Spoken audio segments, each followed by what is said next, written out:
السلام علیکم ویورز، امید کرتی ہوں آپ سب ایمان اور صحت کی بہترین حالت میں ہوں گے۔ ویورز، بھگوا لو ٹریپ ایک ایسی انڈین موومنٹ ہے جس کو انڈیا میں ہندو مذہب کے آرتھوڈاکس نے پروموٹ کیا ہے اور اس کی بنیاد بھی انہوں نے رکھی ہے۔ اس تحریک کی بنیاد بیسیکلی 2017 میں RSS نے رکھی تھی، جس کا سلوگن ہے بیٹی بچاؤ بہو لاؤ۔ اس تحریک کے مطابق ہندو لڑکے انڈیا میں مسلم لڑکیوں کو محبت کے جال میں پھنسا کر ان سے شادی کر لیتے ہیں اور پھر ان کو ہندو مذہب میں کنورٹ کرتے ہیں، اور جو بھی ہندو لڑکا ایسا کرنے میں کامیاب ہو جاتا ہے اس کو اس تنظیم کی جانب سے کچھ کیش رقم بطور انعام بھی دیا جاتا ہے۔ ایک اندازے کے مطابق اب تک لاکھوں مسلم لڑکیاں ان کے ٹریپ میں آ کر کنورٹ ہو چکی ہیں۔ پہلی بات جو میں اس حوالے سے کروں گی کہ یہ موومنٹ اعلانیہ طور پر شروع کی گئی ہے، جس میں اسٹیٹ اور گورنمنٹ کو چاہیے کہ وہ اپنا کردار ادا کرے اور دونوں مذاہب میں پیدا ہونے والے کانفلکٹ کو یا تصادم کو کنٹرول کرے۔ دوسری بات کہ صاف دکھ رہا ہے کہ اس میں پولیٹیشنز یعنی حکمرانوں کی جو سپورٹ ہے وہ اس تحریک کو حاصل ہے۔ ایسی تحریکوں کو گورنمنٹ یا پھر پولیٹیشنز سپورٹ کرتی ہے کیونکہ ایسا کر کے وہ ہندو میجورٹی کی فیور حاصل کرتے ہیں اور اس طرح انہیں پھر سے حکومت چلانے کا موقع ملتا ہے۔ وہ ان فسادات کو پروموٹ کر کے اپنے بینیفٹ کو کیش کرتے ہیں۔ تیسری اور سب سے اہم بات کہ یہ موومنٹ مسلم لڑکیوں کے تعاون کے بغیر بالکل بھی کامیاب نہیں ہو سکتی، اور پھر اسلام تو اتنا خوبصورت اور سیکیور مذہب ہے کہ حیرت ہے کہ اس مذہب کی لڑکیوں کو ورغلا کر کنورٹ کیا جا رہا ہے۔ تو اس کا مطلب ہے کہ کہیں نہ کہیں کمی رہ گئی ہے، اور کمی کہاں پر ہے؟ کمی ہماری بیٹیوں اور بہنوں میں یا ان کی تربیت میں یا تعلیم و تربیت میں رہ گئی ہے۔ قرآن پاک میں یہ کلیئر کر دیا گیا ہے کہ ایمان والوں کو شیطان آ کر بہکائے گا، تو پھر چاہے وہ کسی بھی فارم میں ہو، کسی بھی شکل میں ہو، یا وہ کسی تحریک کی شکل میں ہو، کچھ بھی ہو، تو آپ کو یعنی ہماری جو فیمیلز ہیں ان کو خود ہوشیار ہونا چاہیے، کیونکہ شیطان مختلف ہتھیار اور ٹولز کو ایڈاپٹ کر کے ہماری پیاری بہنوں کو کے ایمان کو جو ہے نا خطرے میں ڈال سکتا ہے۔ نہ صرف ایمان بلکہ زندگی بھی۔ کوئی بھی لڑکی ایسا کوئی سٹیپ اٹھانے سے پہلے صرف 5 منٹ آنکھیں بند کر کے یہ ضرور سوچ لے کہ اس کے اس اقدام کے بعد اس کے گھر والوں پر کیا گزرے گی اور خود اس پر کیا گزرے گی۔ چلے میں ایک منظر کشی کرتی ہوں کہ کیا کیا ہو سکتا ہے اگر ایک لڑکی جو ہے نا غلط سٹیپ اٹھا لے۔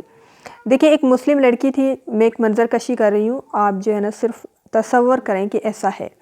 ایک مسلم لڑکی تھی جس کو ایک ہندو لڑکے سے محبت ہو گئی تھی۔ لڑکی چونکہ نادان تھی اور اسے دنیا کی حقیقتوں کا پتہ نہیں تھا۔ کیونکہ اس نے کبھی کوئی دکھ نہیں دیکھا تھا، یعنی کہ ماں باپ بھائی نے جو ہے نا اسے بہت پیار سے رکھا تھا کہ اس نے کبھی کوئی دکھ اور تکلیف نہیں دیکھی تھی۔ باپ کو اپنی بیٹی پر فخر تھا اور وہ اس سے اتنا پیار کرتا تھا کہ وہ ساری دنیا سے ٹکر لے کر اپنی بیٹی کو تعلیم کے زیور سے آراستہ کر رہا تھا۔ سب نے کہا کہ بیٹی کی شادی کر دو، بچی بھی بڑی ہو گئی ہے اور ہمارا معاشرہ بھی محفوظ نہیں ہے، کیونکہ ہم 2 سے زیادہ مذاہب کے لوگ ایک ہی معاشرے میں رہتے ہیں، اور ایسے حالات میں یہی بہتر ہے کہ بیٹی کو عزت سے رخصت کر دو۔ اب باپ چونکہ اپنی بیٹی سے بہت پیار کرتا تھا، اسے اس پر اعتماد تھا، اس پر بہت مان بھی تھا، تو اس نے اپنی بیٹی کی ضد پر اسے مزید تعلیم دینے کی حامی بھر دی۔ بھائی نے بھی اس فیصلے کو دل سے قبول کیا کیونکہ وہ اپنی بہن کو بہت اچھے مقام پر دیکھنا چاہتا تھا۔ ایک دن جب لڑکی کالج گئی تو اس ہندو لڑکے نے لڑکی سے کہا کہ میں تم سے بہت پیار کرتا ہوں، اور اب ہم چونکہ الگ الگ مذہب کے ہیں تو ہمارے گھر والے کبھی بھی ہماری شادی پر راضی نہیں ہوں گے۔ ہم اپنے اپنے مذہب پر جو ہے نا قائم رہیں گے، اپنے اپنے مذاہب یا ریلیجن کو فالو کریں گے، اور ایک دوسرے سے ہم شادی کر کے ہمیشہ ایک ساتھ رہیں گے۔ لڑکی نے جذبات میں آ کر اس ہندو لڑکے سے شادی کر لی۔ جب اس کے گھر والوں کو پتہ چلا تو اس کے باپ کو صدمے سے ہارٹ اٹیک ہو گیا اور وہ اس دنیا سے چلا گیا۔ ماں بھی بیمار رہنے لگی۔ بھائی چونکہ اپنی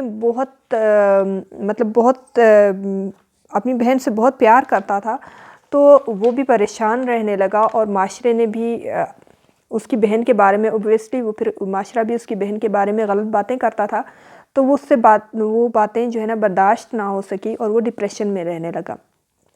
اسی دوران اس نے اپنی تعلیم بھی چھوڑ دی اور سگریٹ نوشی اور شراب نوشی میں مبتلا ہو گیا، اور ایک دن نشے میں اس نے خودکشی کر لی۔ اب وہ لڑکی جس نے ہندو لڑکے سے شادی کی تھی، دیکھیں اس کی کیا حالت ہوئی۔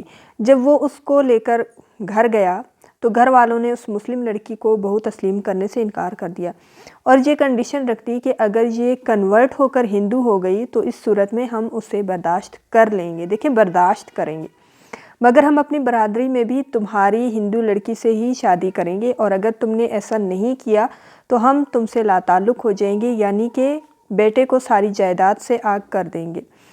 تو اس میں لڑکے کا نقصان تھا۔ لڑکے نے جائیداد کی خاطر اپنی ہندو برادری کی لڑکی سے بھی شادی کر لی، اور اس طرح اس مسلم لڑکی کی زندگی برباد ہو گئی۔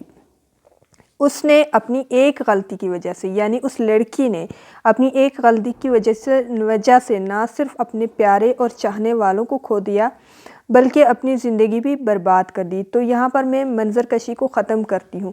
آپ دیکھیں کہ ایسا کوئی بھی سٹیپ یا ایسا اقدام کرنے سے پہلے آپ 5 منٹ، صرف 5 منٹ یا 15 منٹ اپنی آنکھیں بند کر کے یہ ضرور سوچیں کہ اس اقدام کو کرنے کے بعد یا اس سٹیپ کو لینے کے بعد آپ کو کیا کیا فوائد ہوں گے اور کیا کیا نقصانات ہوں گے اور کیا کیا نتائج آپ کو اور آپ کی فیملی کو بھگتنے پڑیں گے۔ بظاہر تو انسان کو لگتا ہے کہ سب کچھ بہت اچھا ہوگا، زندگی بہت خوبصورت ہو جائے گی، حسین ہو جائے گی۔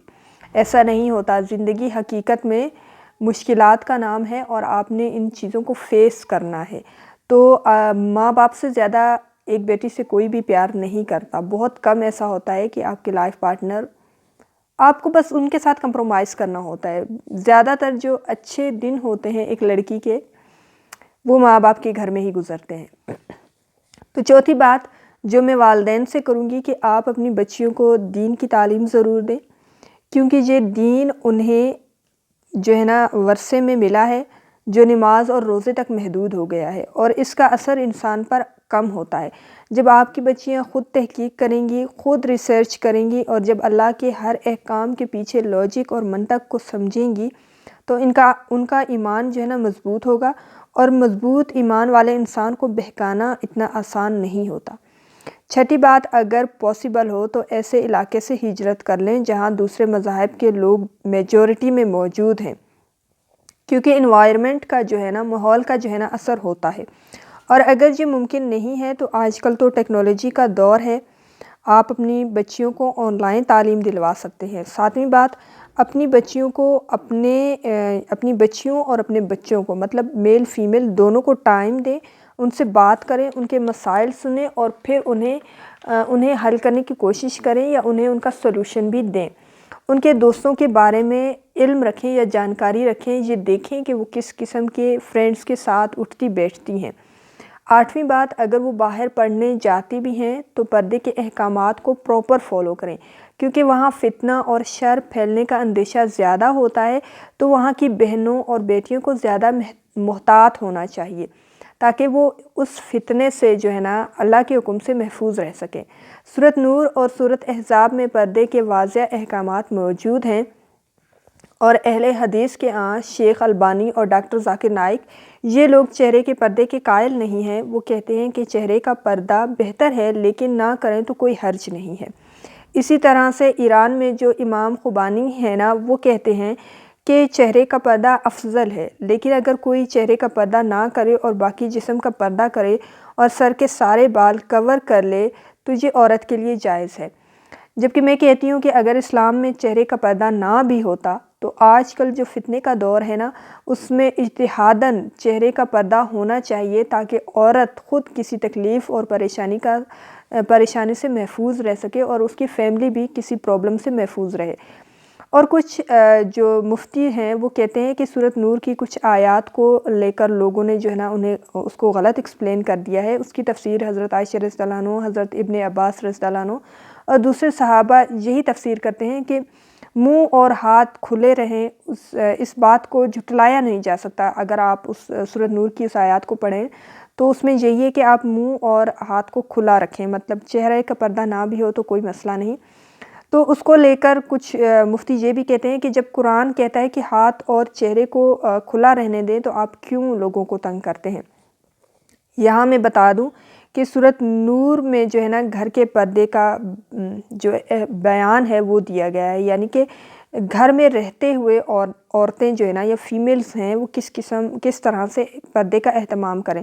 اللہ تعالیٰ کہتا ہے کہ اے ایمان والوں، جب لوگوں کے گھروں میں داخل ہوں تو سلام کرو اور اجازت لو۔ پھر حکم ہوتا ہے کہ مرد اپنی نگاہیں نیچے رکھیں، اور جو عورتیں ہیں وہ ان کے لیے یہ حکم ہوا ہے کہ وہ اپنے باقی جسم کو ٹھیک سے کور کر لیں سوائے چہرے اور ہاتھ کے۔ یہ اندرون خانہ کی بات ہے، تو لوگ اس کو جو ہے نا اس کی سٹارٹ کو جو شروع ہے، جو اس آیات کا آغاز ہے، اس کو سکپ کر کے کہتے ہیں کہ صرف سارے جسم کا پردہ کرنا جائز ہے اور باقی چہرے اور ہاتھ کھلے رہیں تو کوئی مسئلہ نہیں ہے، جبکہ اسلام میں چہرے اور ہاتھ کے پردے کا حکم نہیں ہے۔ تو لوگ ایسا کہتے ہیں، تو شروع تو کہا جاتا ہے کہ آپ پوری آیات کو صحیح سے پڑھیں۔ یہ وہ احکامات ہیں کہ جب کوئی گھر میں داخل ہو تو یہ احکامات آپ نے کرنا ہے، یا یہ پریکاشنز ایک کسی بھی تکلیف سے بچنے کے لیے ایک فیمیل اور ایک میل کو ایڈاپٹ کرنی چاہیے۔ اور اس سے یہ بات بھی حل ہو گئی کہ جو حکم ہے کہ اپنی نگاہیں نیچے رکھیں، جس پر لوگ یہ سوال کرتے ہیں کہ جب تم کہتے ہو چہرے ڈھکے ہونے چاہیے تو نگاہیں نیچے رکھنے کا کیا فائدہ، کیا نظر آئے گا جس کی وجہ سے نگاہیں نیچے رکھی جائیں۔ تو گھر کے اندر جو آئے گا شریف آدمی، رشتہ دار ہو یا کوئی بھی دوست ہو، تو یہ تو پہلے تو گھر کے جو مرد ہیں ان کا کام ہے کہ وہ دیکھیں کہ وہ شریف ہے، یہ وہ گھر میں لانے کے قابل ہے کہ نہیں، اس سے منہ اور چہرہ اور ہاتھ نہ چھپائیں۔ مطلب فیمیل کے لیے کہ آپ کے جو گھر کے رشتہ دار ہیں یا جو رشتہ دار ہیں میلز، ان کو شریف بھی ہونا چاہیے، اور جب وہ گھر میں آتی ہیں تو ان سے آپ نے چہرے اور ہاتھ کا پردہ نہیں کرنا، باقی آپ نے اپنا جسم جو ہے نا صحیح سے ڈھکنا ہے، اور جو زیب و زینت ہے وہ بھی نہیں کرنی۔ تو جو دیور ہے، پھپھو کے بیٹے ہیں اور جو خالہ کے بیٹے ہیں، وہ اگر آئیں گھر میں تو ان کے لیے یہ کنڈیشن رکھی گئی ہے کہ پہلے وہ سلام کریں، اس کے بعد وہ اجازت لیں اندر جانے کی، اور اس کے بعد وہ جو ہے نا اپنی نظریں بھی نیچے رکھیں، اور شرط یہ ہے کہ وہ شریف ہو کہ وہ اس قابل ہے کہ اسے گھر کے اندر لے جایا جائے۔ نیکسٹ جو بات ہے، جب گھر سے جو نیکسٹ احکامات ہیں، جب گھر سے باہر عورت نکلتی ہے یا فیمیل جاتی ہے تو سورۃ احزاب میں اس کے بارے میں حکم ہوا ہے کہ عورتیں جب گھر سے باہر نکلیں تو اپنی بڑی چادریں لیں اور اس کا ایک پلو چہرے کے آگے لٹکا دیں تاکہ چہرہ نظر نہ آئے، اور باقی جسم بھی ٹھیک سے کور ہو تاکہ پہچانا جائے کہ یہ شریف زادیاں ہیں، ان کو چھیڑنا نہیں ہے یا پھر تنگ نہیں کرنا۔ تو باہر کے پردے اور گھر کے پردے کو لے کر کنفیوژن کو کریٹ کیا گیا ہے، اور نگاہوں کو نیچے رکھنا یا پھر نگاہوں میں پستی پیدا کرنے کا مطلب یہ نہیں ہے کہ آپ نگاہیں نیچی کریں اور ٹھوکر کھا کر گر جائیں۔ اس کا مطلب ہے کہ نگاہیں تاڑنے والی نہیں ہونی چاہیے، خد و خال کا جائزہ لینے والی نہیں ہونی چاہیے۔ یہ ان کے لیے ہے جو باہر اپنے کسی جائز کام کے سلسلے میں جاتی ہیں یا جاتے ہیں، اور وہاں کسی بھی کام کے سلسلے میں ایک دوسرے سے بات کرنا ضروری ہوتا ہے۔ کہنے کا مطلب یہ ہے کہ مرد اور عورت دونوں کے لیے یہی فائدہ مند ہے کہ وہ اسلام کی حدود سے باہر نہ نکلیں، اور اگر ایسا نہیں کریں گی تو مذہب آپ کا ذمہ دار نہیں ہے۔ پھر خدا جو ہے نا کسی بھی تکلیف میں آپ خدا کو یہ نہیں کہہ سکتی کہ میرے ساتھ ایسا کیوں ہوا، آپ نے پریکاشنز ایڈاپٹ نہیں کی تو پھر تو غلط ہونا ہے۔ پھر جو نتائج نکلیں گے آپ کو وہ تکلیف بھگتنی ہوگی، شکایت نہیں کرنی۔ پھر تو والدین کا یہ فریضہ ہے کہ وہ اپنے دونوں بچوں کو، چاہے وہ میل ہے یا فیمیل ہے، ان کو جو ہے نا اسلامی تعلیم سے آراستہ کریں تاکہ وہ اپنا اچھا برا پہچان سکیں، اپنے دوست اور دشمن کو پہچان سکیں، اور کوئی بھی شیطانی طاقت ان کو بہکا نہ سکے۔ جو ویورز چینل پر نئے آئے ہیں وہ چینل کو سبسکرائب کر دیں اور نوٹیفیکیشن بیل کو دبانا نہ بھولیں۔ ویڈیو کو لائک کریں اور زیادہ سے زیادہ شیئر کریں تاکہ اس ویڈیو سے زیادہ لوگ فائدہ اٹھا سکیں۔ خوش رہیں اور اپنے ارد گرد کے لوگوں کو بھی خوش رکھیں، اپنے لیے بھی دعا کریں اور ہمیں بھی اپنی دعاؤں میں یاد رکھیں۔ کیا پتہ کب کہاں کس کی دعا قبول ہو جائے۔